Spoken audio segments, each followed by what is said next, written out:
Time लग जाए।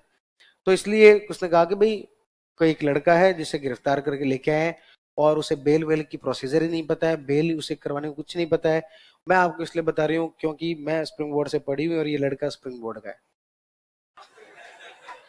मैंने इससे पूछा कि भाई क्या है, तो उन्होंने बताया कि मैं यहाँ पर एक कोचिंग में पढ़ता हूँ। पूछा क्या नाम है, तो उसने कहा मैं स्प्रिंग बोर्ड का हूँ। ठीक है, और ये इतना गरीब है कि इसे कुछ भी पता नहीं है और घर पे फोन करने से डर रहा है। मैं इसको कह रहा हूँ घर पे फोन करके बता तो दे, तो वो कह रहा है कि घर वाले तो ऐसे ही पीट पीट के निकालते हैं, तो घर पे फोन करने से डर रहा है। लेकिन यदि कल इसकी बेल नहीं हुई तो ये ऐसे बेमतलब से जुडिशियल कस्टडी में चला जाएगा। तो आप देख लो इसका कुछ करवाना चाहते हो, मैं तो स्प्रिंग बोर्ड की हूँ इस नाते जो आपको सिर्फ बताया है। ठीक है, तो फिर मैंने नवीन जी को फोन किया कि उसको लेके आओ और तो वो जमानत वगैरह करवा के लेके आओ। पूछा भी कौन कौन से थाने में, तो फिर बताया कि ये करके यहाँ पे थाना, तो उनको वो लेके आए वहां से। तो ऐसे बहुत सारे लोगों को लीगल प्रोसीजर कुछ भी पता नहीं। तो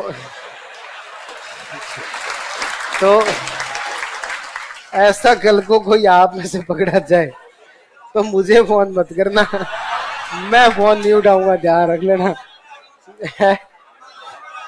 क्या नंबर मांग दे? अच्छा हाँ भाई, एक आपको इन्फॉर्मेशन देनी थी, आपको पता हो कि नहीं पता हो, एम्बुलेंस वाला पता ही होगा वैसे तो। हाँ, तो ये स्टाफ वालों ने जब वो कोचिंग को एक सरप्राइज देते हुए, अभी जो फाउंडेशन डे था उस पे, जब मैरिट होटल के अंदर फाउंडेशन डे का सेलिब्रेशन चल रहा था, उस दौरान वहां पर स्टाफ मेंबर्स के हेड नवीन सर ने सर को सरप्राइज दिया कि हमने आपके लिए एक बढ़िया काम किया है, और वो ये है कि स्प्रिंग बोर्ड के जितने भी स्टूडेंट हैं उनके लिए एम्बुलेंस व्यवस्था के लिए हमने एक गाड़ी। हालांकि सर ने थोड़ा सा डांटा, सर ने कहा कि भाई अपने स्प्रिंग बोर्ड के जो स्टूडेंट है वो वैसे खुश रहते हैं और उनको ऐसी कोई एम्बुलेंस की आवश्यकता नहीं है। पर पूरी बात को समझते हैं सर ने फिर पूरी बात को और इसका दायरा बढ़ाते हुए कहा कि ये जो एम्बुलेंस है हम ये मान के चल रहे हैं स्प्रिंग बोर्ड में को यहाँ पर पढ़ते समय कोई स्टूडेंट बीमार हो ही नहीं सकता, क्योंकि यहाँ का माहौल ही इतना पॉजिटिव है। लेकिन वो पीजी में रहते हैं तो उस दौरान कोई भी छोटी मोटी समस्या हो सकती है, हॉस्पिटल जाना पड़ सकता है। तो सभी स्टूडेंट्स को 2-4 दिन में आरटीओ से वो रजिस्ट्रेशन वगैरह हो जाए, उसके बाद में एक नंबर अलॉट कर दिया जाएगा।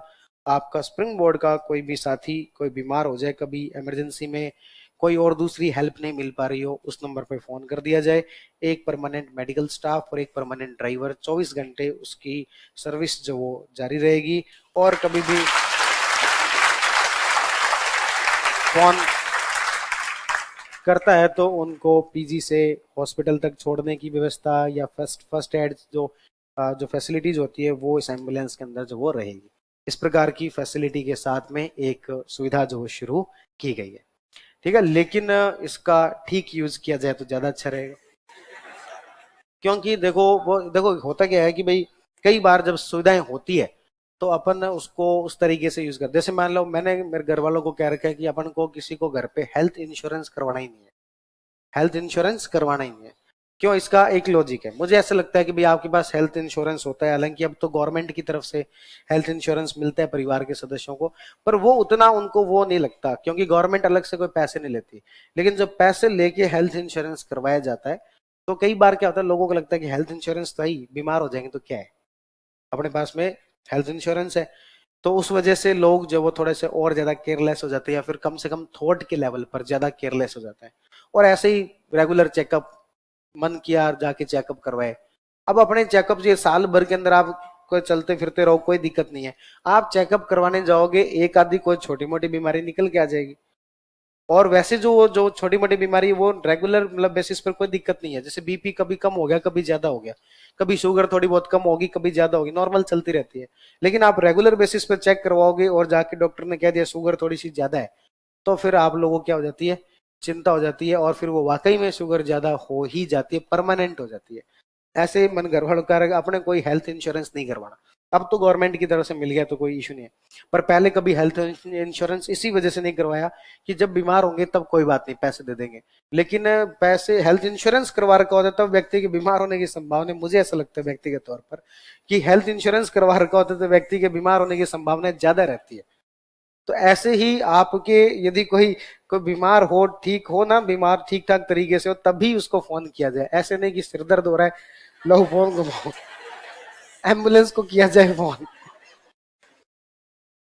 तो कोविड का टाइम था उस समय में, टाइम क्या हो गया, हाँ, तो कोविड का टाइम था उस समय में, वो क्या होता था, एक तो ऑक्सीमीटर होता था क्या, जिसमें ऑक्सीजन लेवल चेक करते थे, और ऑक्सीजन लेवल होना चाहिए लगभग 100 के आसपास, ऐसा कुछ था ना, 90, 92, 95, क्या 90 से 98 से 100, ऑक्सीजन लेवल कितना होना चाहिए, 98 से 100 के बीच होना चाहिए। तो उस समय में हमारे पास फोन आया कि पीजी में एक लड़की रहती थी कि ऑक्सीजन लेवल बहुत ज्यादा नीचे गिर गया, बहुत ज्यादा नीचे गिर गया, इमरजेंसी है, और तो एक बार जो तुरंत एक बार आ पाओ। कोचिंग से 2 लोग गए, उनके पीजी गए, क्योंकि वैसे तो किसी को इधर उधर आने जाने देते नहीं थे, तो कोचिंग वालों के ठीक ठाक संपर्क है या फिर उस हिसाब से वो गए उनके पीजी।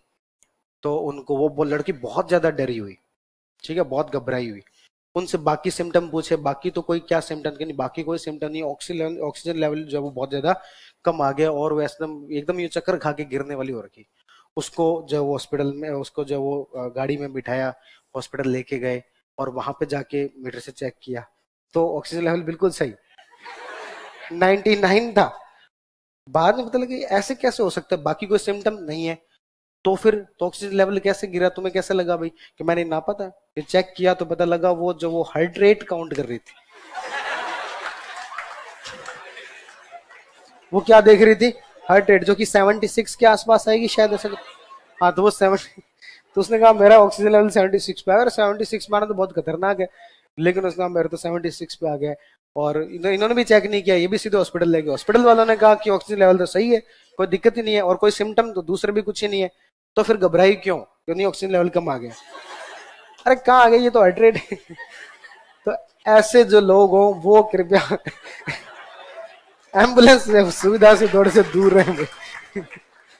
तो ऐसे नहीं कि एम्बुलेंस सुविधा है तो तुरंत कर दिया फोन, सिर दुख रहा है।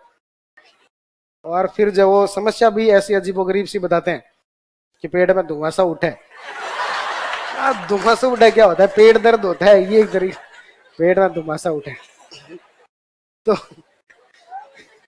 तो आर्टिकल 39A में क्या बताया गया, समान न्याय और निशुल्क विधिक सहायता, कौन से आर्टिकल में बताया गया, 39A के अंदर बताया गया। लिखो अपने 39A, क्या मेरा नंबर, क्या करो मेरे नंबर का, ना ना ना, लिखो 39A, समान न्याय व निशुल्क विधिक सहायता, टू प्रमोट इक्वल जस्टिस